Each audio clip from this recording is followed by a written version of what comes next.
بصوا هنا بعد ما قطعتها كلها وسبتها كمان تخمر. طبعا انا سبتها تخمر لمدة حوالي ساعة، لان احنا في الشتاء فالخمر بياخد وقت شوية.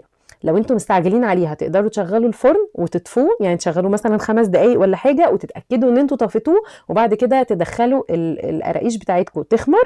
هتاخد حوالي ساعة او ساعة الا ربع، يعني مش اقل من كده في الشتاء. وبعد كده نبتدي نخبزها. طبعا الخبيز بتاعنا هيكون هنشغل الفرن على درجة حرارة 200، درجة حرارة عالية شوية. وبعد كده ندخل القراقيش بتاعتنا ونسيبها تاخد كده بس يعني على جو الفرن. وبعد كده نهدي الفرن على درجة حرارة 180، كأننا كده بنعمل كيكة. نهدي الفرن خالص عشان تاخد سوا وما تاخدش لون من بره، وبعد كده نلاقيها عجين من جوه او نلاقيها طرية من جوه. لا، لازم نسيبها لغاية ما تاخد التسوية المظبوطة. بصوا شكلها حلو ازاي.